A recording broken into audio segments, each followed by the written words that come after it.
We are live in the offices of David Maurer, attorney at law, with Dee Garrett and Cheyenne Oswala, and Dave Maurer, of course. This is the topic of the conversation.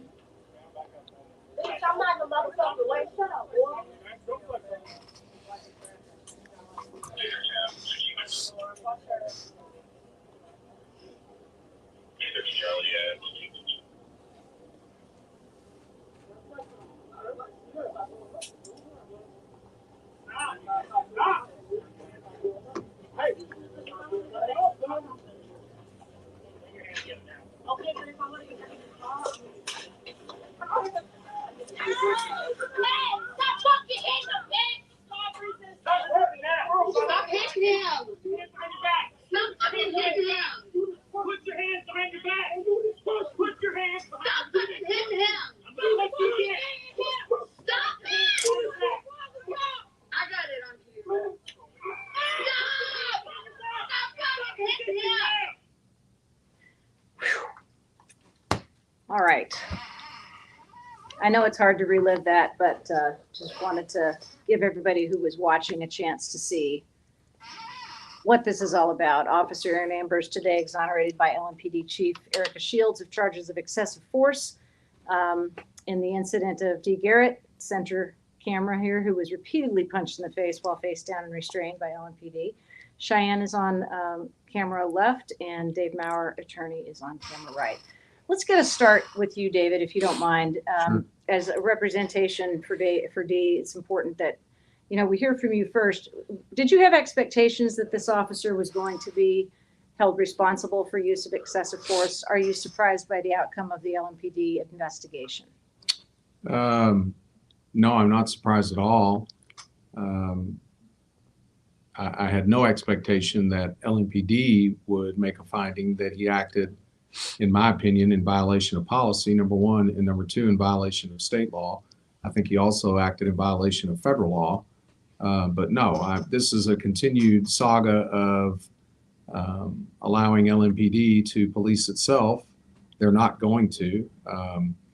And it's allowing the foxes to investigate the foxes that have raided the chicken house. And no, I'm not surprised. I'm disappointed, obviously.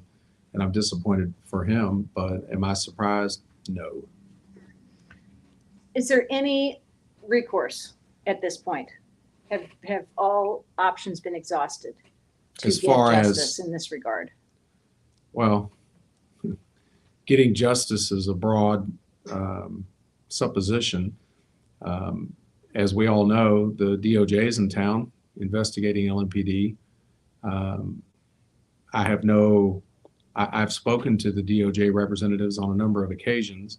I don't know who they're investigating or what they're investigating, but I have to believe that they're going to take a hard look at this incident and Aaron Ambers and the other police officers that were there.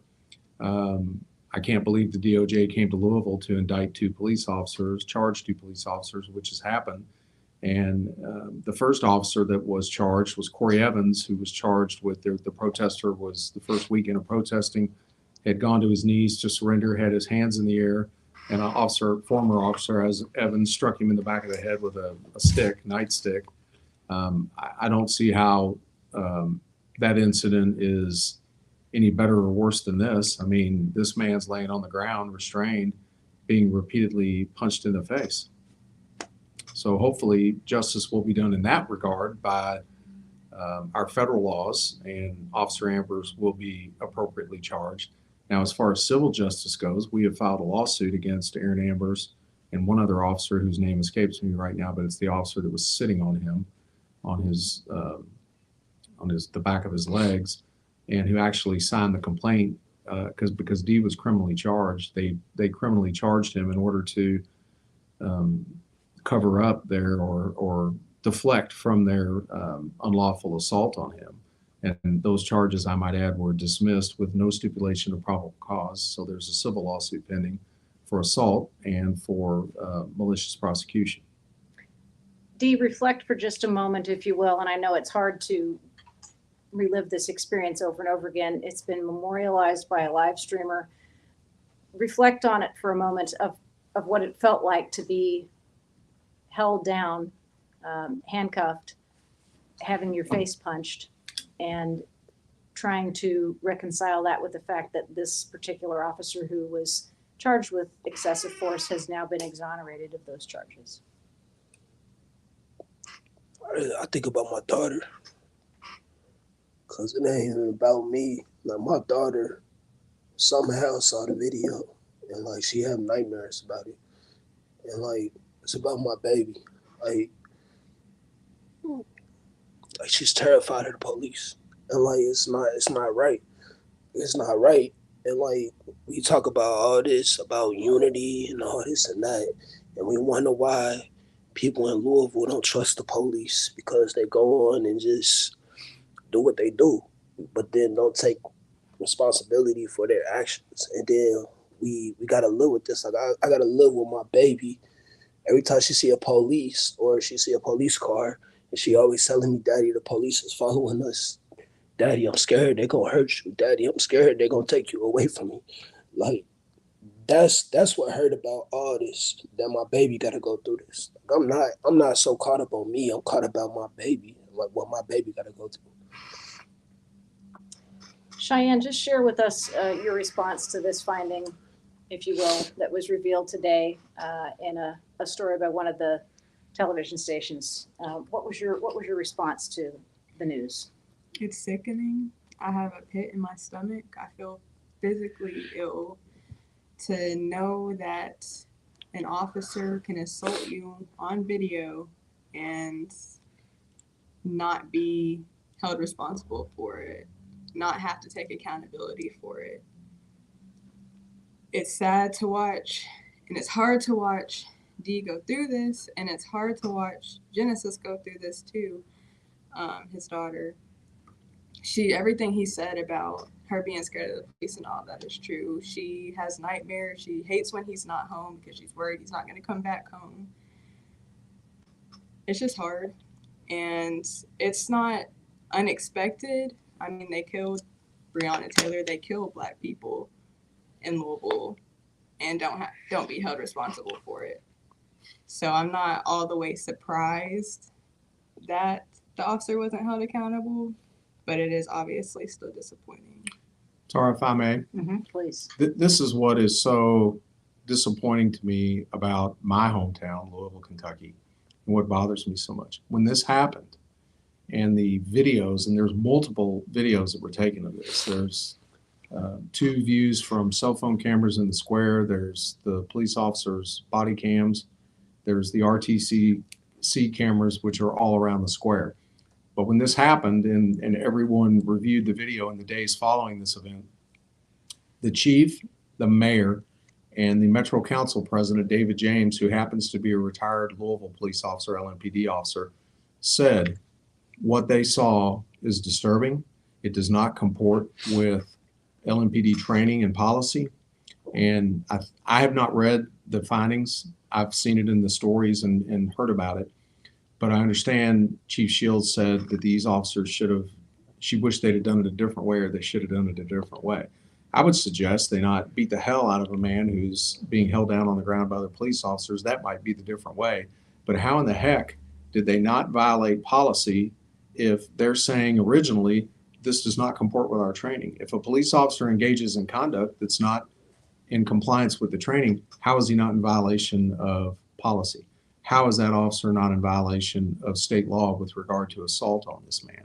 So it's par for the course here in Louisville, Kentucky. And I've called this police agency many times, and I'll call them out again. It is a terrorist organization.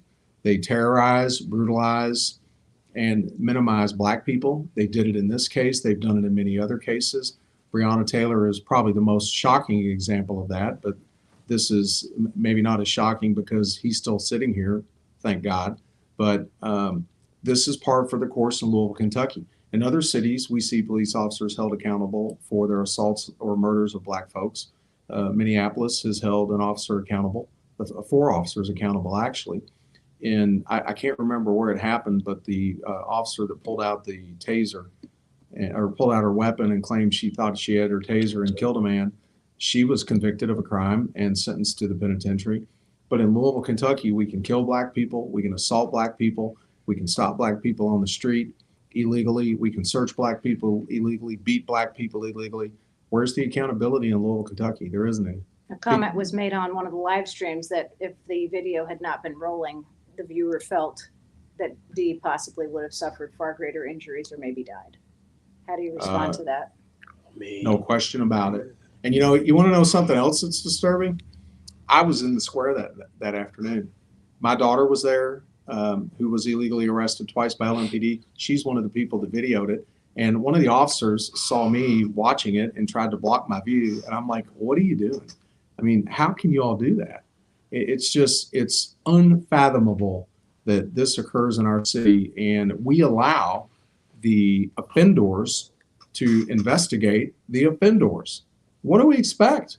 I mean, this is why we are where we are in Louisville. This is why we had a year of civil unrest and protests, and the riots, if you will, were mostly precipitated by the police and engaging in activity exactly like this, attacking, beating, brutalizing, falsely charging people who were peacefully protesting.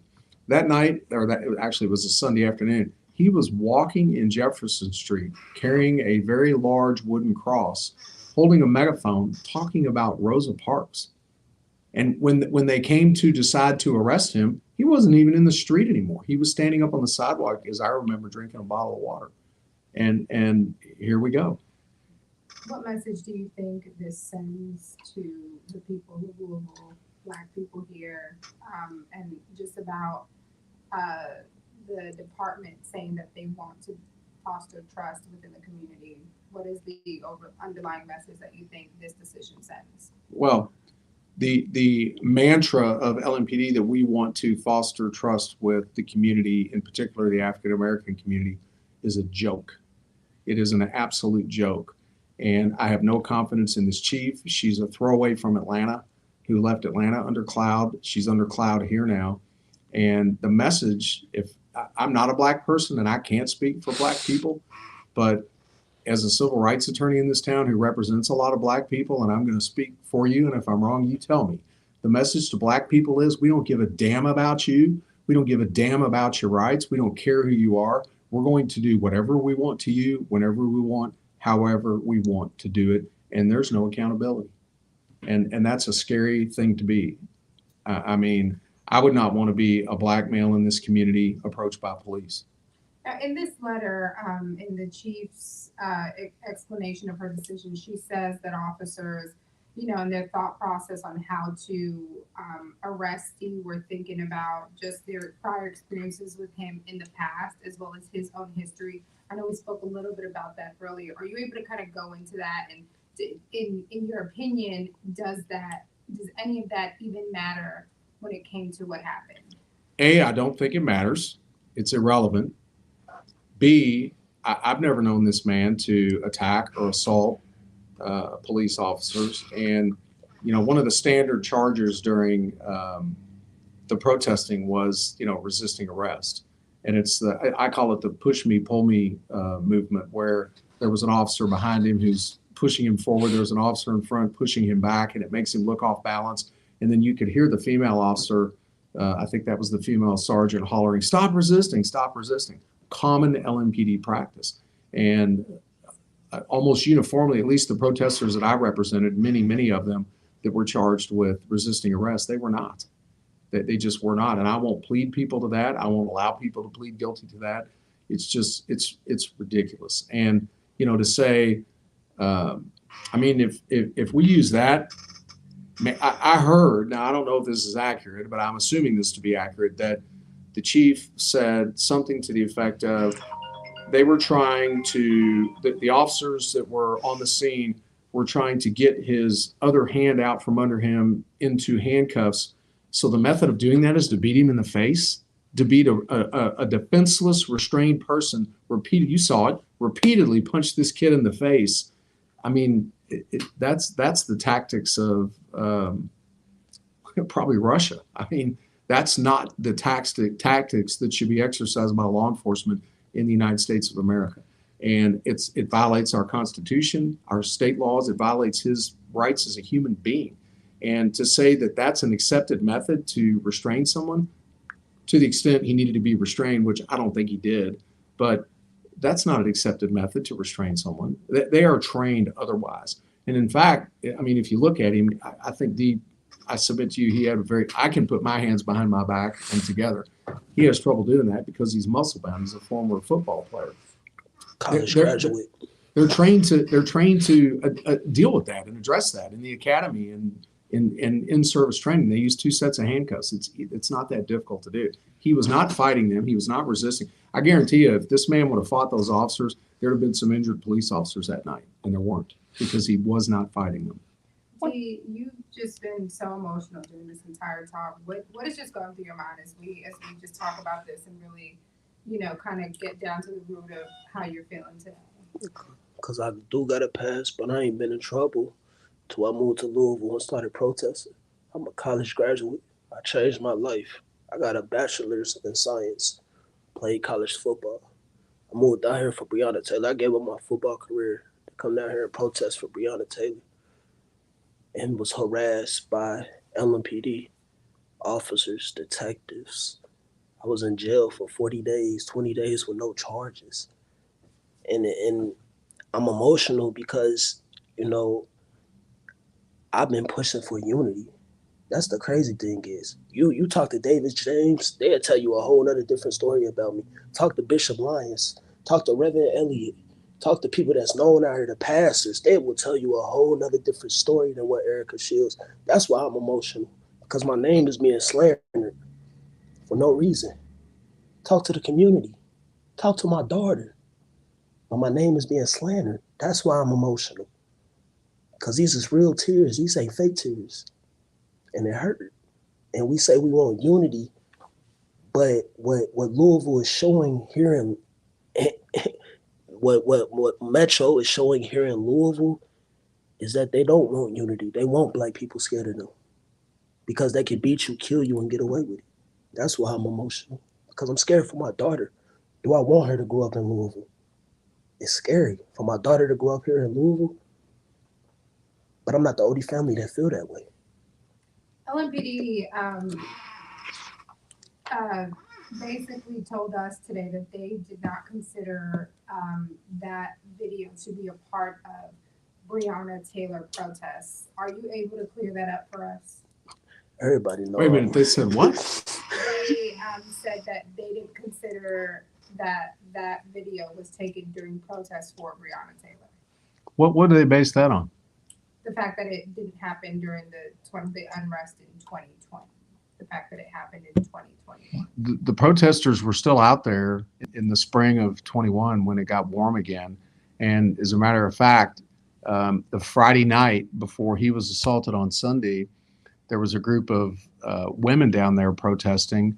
Cheyenne was one of them. My 15-year-old daughter at the time was one of them. There were 2 others or maybe 3 others.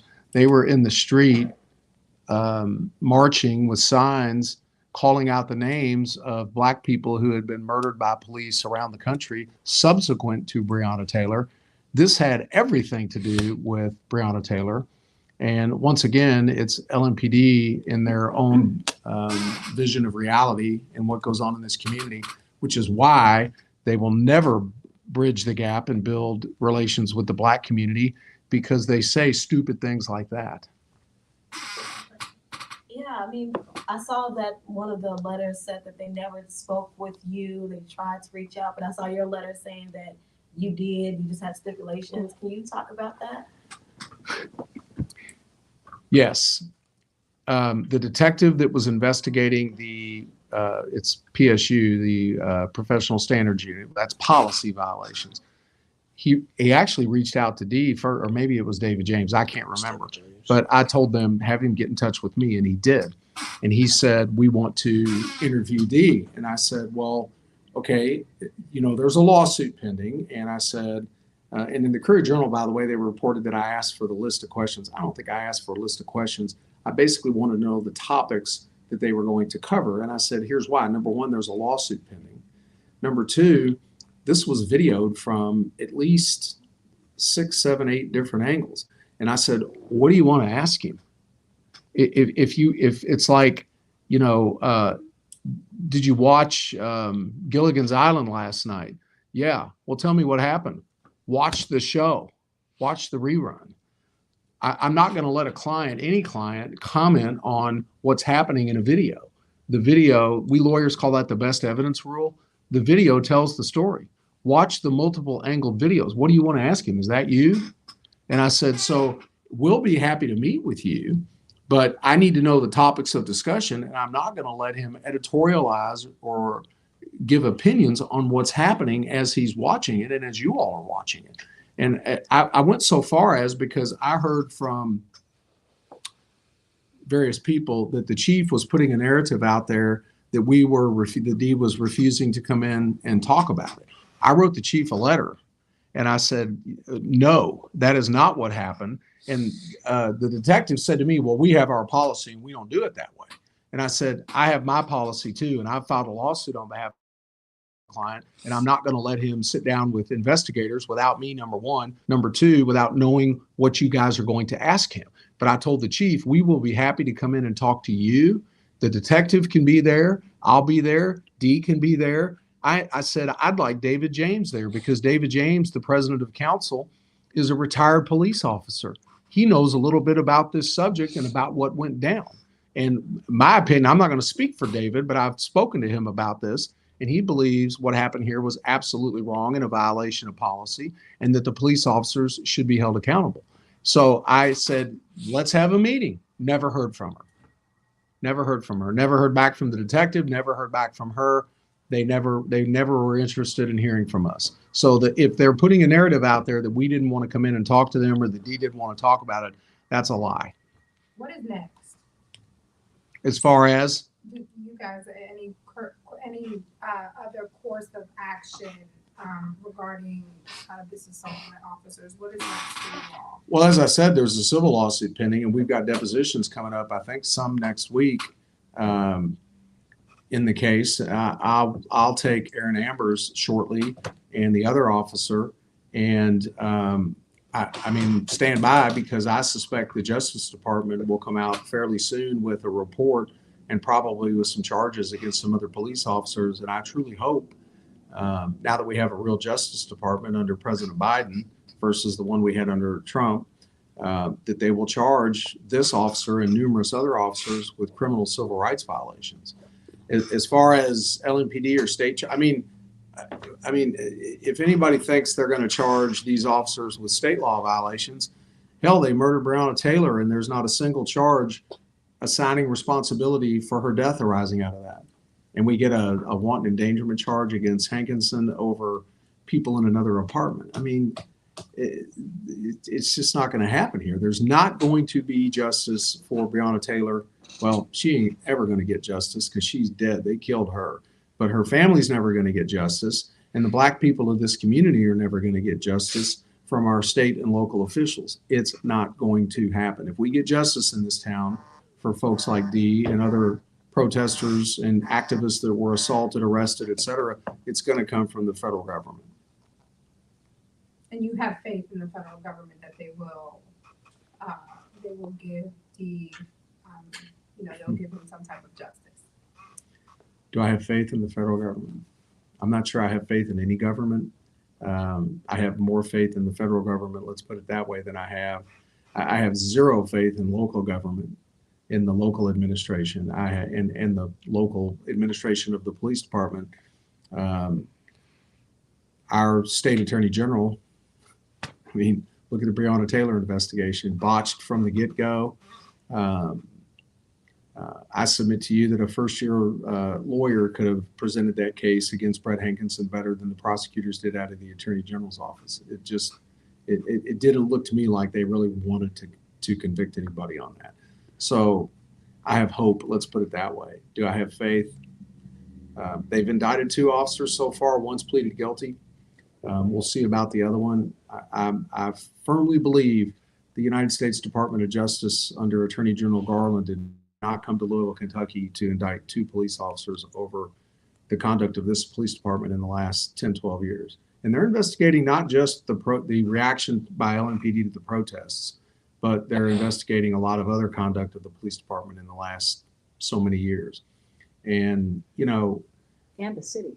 yeah, I mean, and just to give you an example of one of the things I hope they look at is, I don't know if y'all remember this, but the Sunday after Tyler Girth was shot to death in the square, LMPD pulled snipers off the roof of the, not the Omni, the Hyatt hotel parking garage.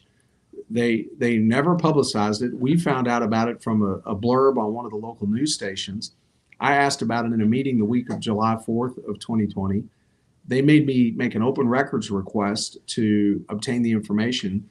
I did ask them at a meeting. It was Friday, the weekend of July 4th. That Friday, we had a meeting with the command staff to talk about communication and the protests. I think you were there. Tara was there. But anyway, I asked them, well, how did you all see the snipers? Oh, the helicopter saw them. That was not true. A citizen saw them. And they yanked two white guys off the roof of the Hyatt parking garage. One was 17 years old. The other one was 21. They had long guns and bipods, which are, you know, sniper apparatus. They let them go and gave them a ride to meet their militia buddies up at Shelby and Broadway, a mile and a half away. Who ever heard of that? Who ever heard of law enforcement doing that? And I have surmised that maybe not command staff of LMPD, but the rank and file, some of them knew about these 3%ers, Proud Boys, whoever, whatever you want to call them, that were here in Louisville. And they weren't up on that rooftop hunting deer. So, and if they'd have spotted two black people in a hotel parking garage in July of 2020 with sniper rifles, what do you think would have happened? That they would not have walked off that roof. They'd have been taken off that roof in body bags. Any final thoughts you guys want to share? I'd say one more Please thing. do, Cheyenne. Another thing that makes this really hard is that we don't hate police. Dee doesn't hate police. We want the police to reform. And it's really hard to understand how or why this officer is being protected. If Erika Shields had just come out or the officer come out and said, I'm sorry this happened to you, Dee, then we would maybe be on a whole nother track, and that would help with the relationship between LMPD and the community, but they chose not to do that. So again, that, like Dee said, it shows that maybe that's not what they really want. And I've said this a million times, because all the white people out there are going to say, David Maurer hates the police and he's trying to stop the police from protecting us. You know what? I was a police administration major at U of L. I was a small city policeman while I was in undergrad in my first year of law school. My brother's a retired United States Capitol policeman. I was an FOP attorney for the city of Shively for a number of years. At the beginning of my career, I assisted an attorney in my office who was the contract legal advisor for the old Louisville Police Department. I respect the police 100% and back the police 100% when they obey the law and they respect the civil, constitutional, and human rights of everyone of all colors, races, genders, whatever you want to call it. And LMPD in the last 10 years, 12 years, and particularly during the protests of 2020 into today, is none of the above. Thank you, guys. We appreciate you very much. Now go back to work. Appreciate you taking your time.